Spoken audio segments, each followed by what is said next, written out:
Hello friends, स्वागत है आपका अपने YouTube channel math classes Bihar में।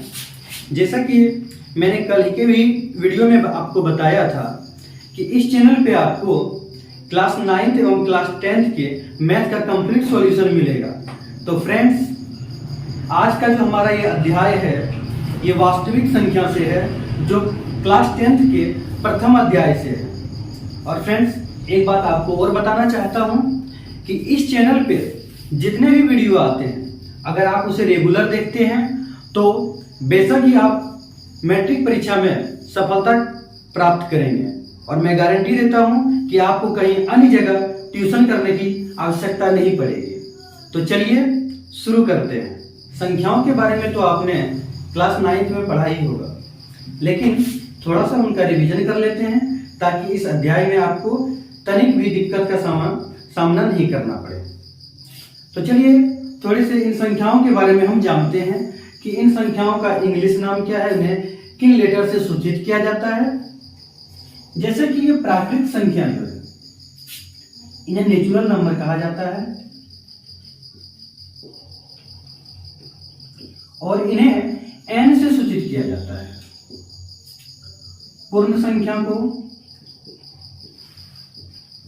होल नंबर लिखा जाता है और इसे W से सूचित करते हैं। पूर्णांक को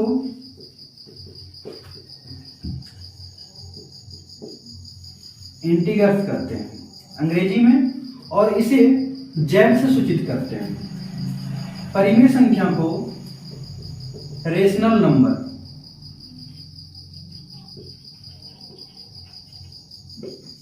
और इन्हें Q से सूचित किया जाता है।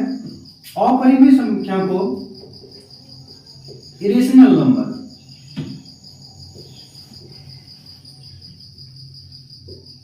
और इन्हें Q पे पावर C इनसे सूचित करते हैं, जहां C का अर्थ होता है कंप्लीमेंट। इसको हम Q कंप्लीमेंट भी पढ़ सकते हैं और शॉर्ट में इसे हम QC बोलते हैं।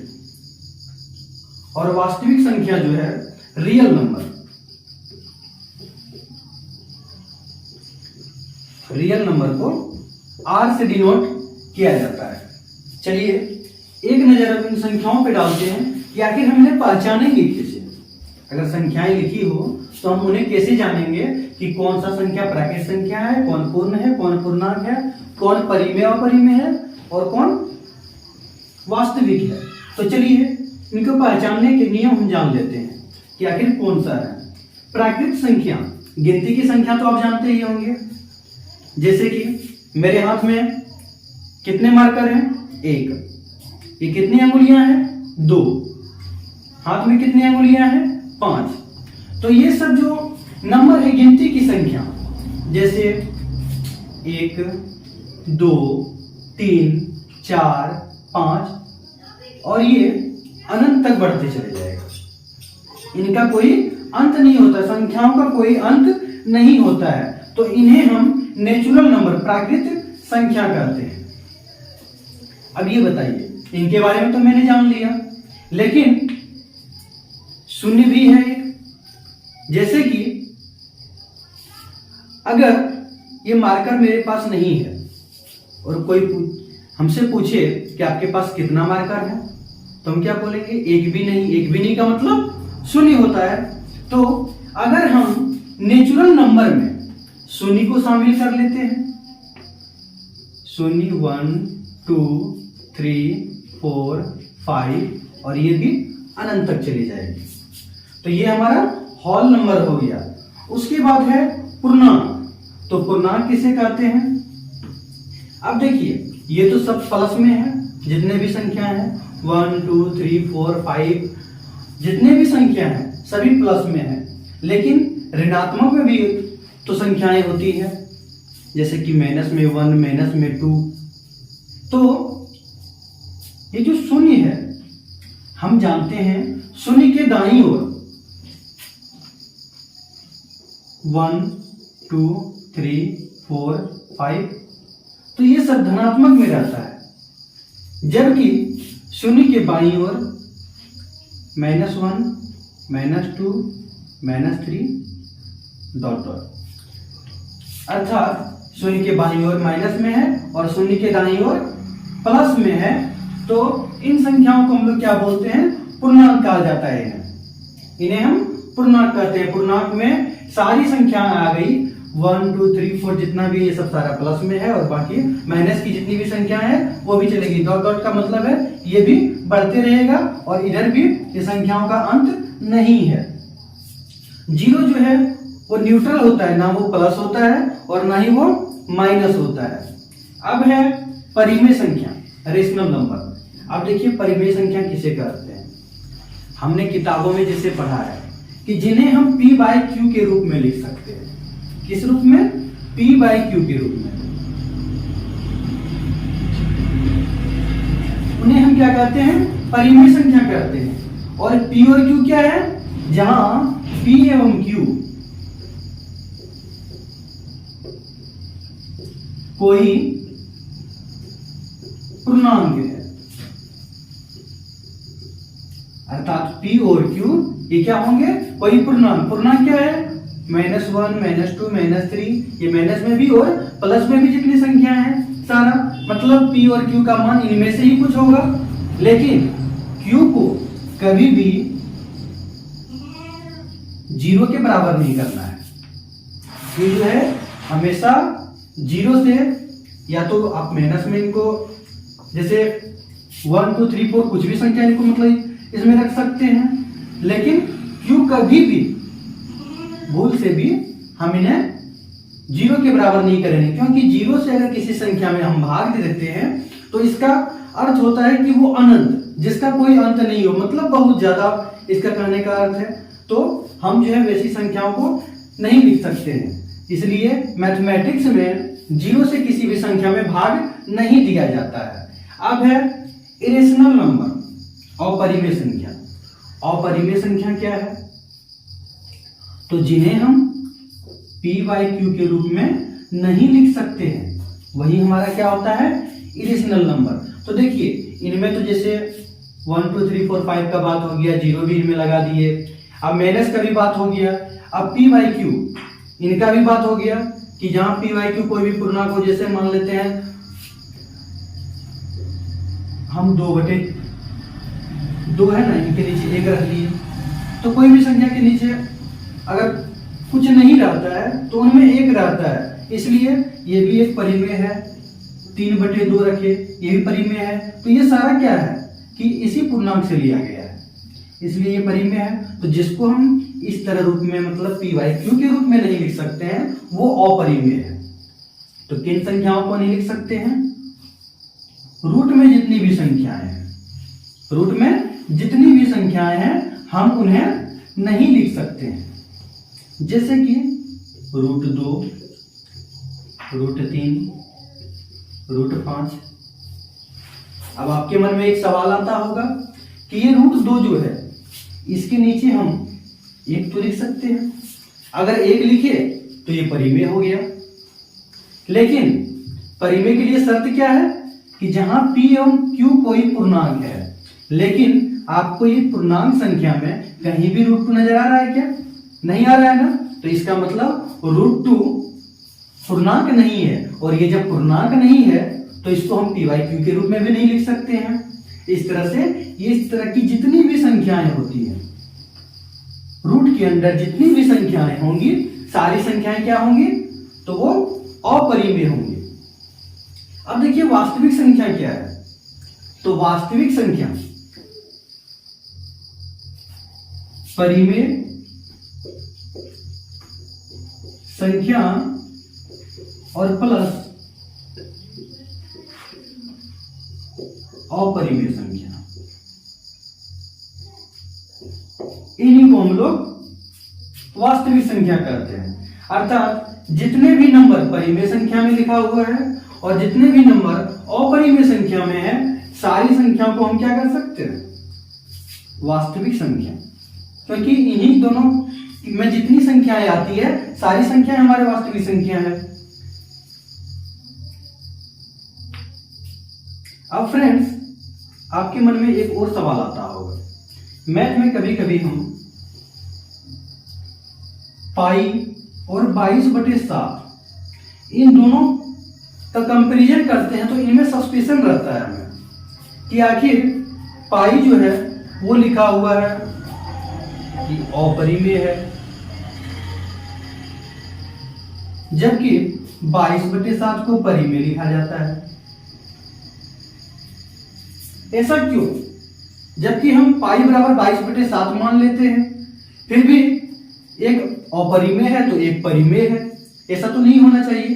तो ऐसा इसलिए हो रहा है क्योंकि देखिए पाई का एग्जैक्ट मान ये नहीं है 22/7, इसका लगभग मान होता है। इसका लगभग मान है। हम अपने सॉल्यूशन को आसान तरीके से हल करने के लिए पाई का मान 22/7 के लगभग मानते हैं। 22/7 जो है ये तो एक परिमेय है क्योंकि 22 भी एक पूर्णांक है और 7 भी एक पूर्णांक है, जबकि इसका ये रियल मान नहीं है। पाई जो है 22/7 के बराबर नहीं है। ये इनके मान, इनको जो है हम मानते हैं लगभग है, 22/7 के लगभग है, इसलिए जो है पाई अपरिमेय है और 22/7 परिमेय है। इस अध्याय में हम यूक्लिड विभाजन प्रेमिका के बारे में भी पढ़ेंगे। तो यूक्लिड विभाजन प्रेमिका क्या है इसके बारे में हम जानते हैं। तो यूक्लिड विभाजन प्रेमिका हमें यह बताती है कि अगर हमारे पास दो धनात्मक पूर्णांक a एवं b हैं तो ऐसी अद्वितीय पूर्ण संख्या q एवं r भी संभव है जो a बराबर bq प्लस r, जहां b जो है r से बड़ी होगी और r का जो मान होगा वो या तो 0 के बराबर होगा या फिर 0 से बड़ी होगी। r बराबर शेषफल और q क्या है हमारा भागफल। हम लोग शुरू से भाग देने तो जानते ही हैं, आप सबों को भाग देने आता होगा। तो हम 2-4 संख्याएं लेते हैं जिनमें भाग दे के आपको इस विधि को समझाया जाएगा कि ये विधि क्या है, आखिर ये जो लिखा हुआ है यूक्लिड विभाजन प्रेमिका के बारे में लिखा गया है तो ये कैसे सत्यापित होती है, इसके बारे में चलिए हम एग्जाम्पल लेते हैं। एग्जाम्पल नंबर 1 लेते हैं। जैसे कि एक संख्या है 15 और इसको अगर हम 2 से भाग दे रहे हैं, दूसरी संख्या है 19, इसको हम 3 से भाग दे रहे हैं, तीसरी संख्या है 18, इसको हम 2 से भाग दे रहे हैं। अब इन तीनों संख्याओं को देखिए आप, 2 से 15 में भाग देंगे तो 7 बार में 14 आएगा और इसमें एक शेष बचेगा।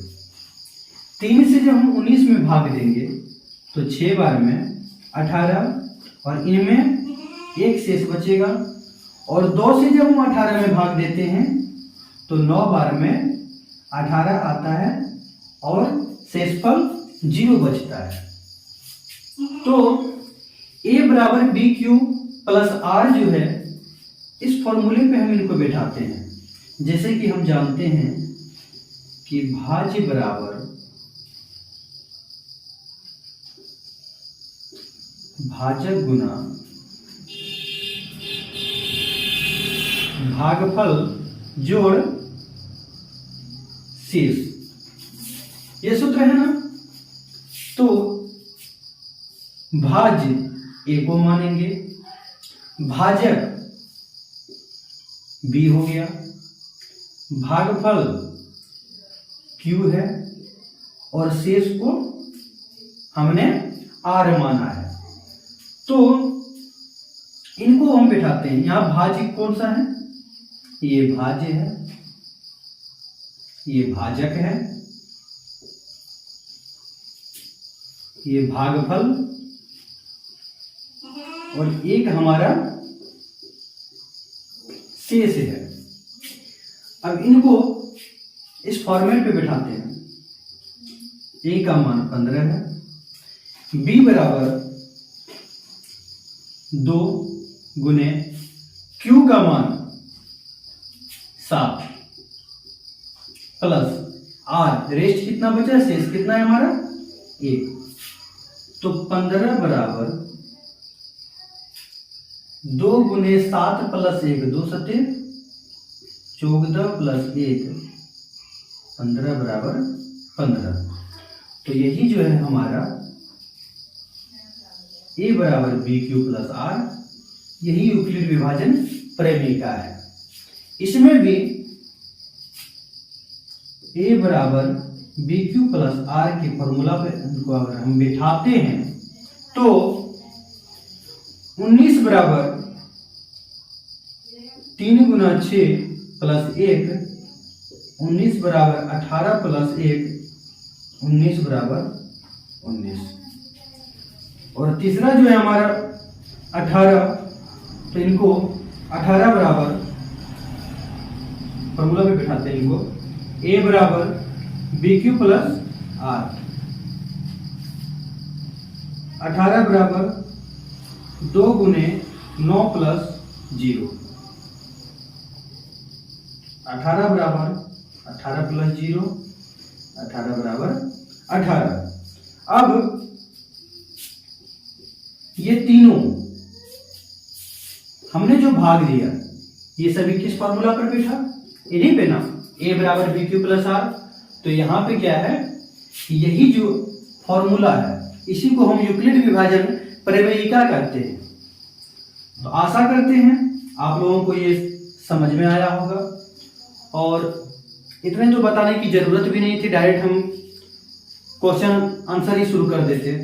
लेकिन जितनी गहराइयों तक आप जाएंगे उतने आपको अच्छे से समझ में आएगा, और 10 मिनट अगर आप समझ लेते हैं तो पूरी चैप्टर में आपको कहीं भी कोई दिक्कत नहीं होगी।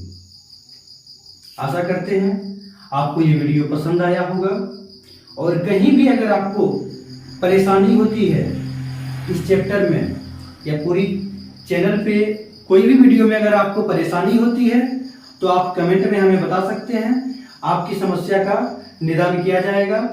और विश्वास रखिए कि अगर आप चैनल की सभी वीडियो को अच्छे से देखते हैं और लगातार क्लास करते हैं, मेहनत से पढ़ते हैं, तो आपको ट्यूशन की आवश्यकता नहीं पड़ेगी, और आने वाले समय में आप बोर्ड परीक्षा में अच्छे मार्क्स से उत्तीर्ण होंगे। तो वीडियो अगर अच्छी लगी हो तो चैनल को सब्सक्राइब करें, वीडियो को लाइक करें,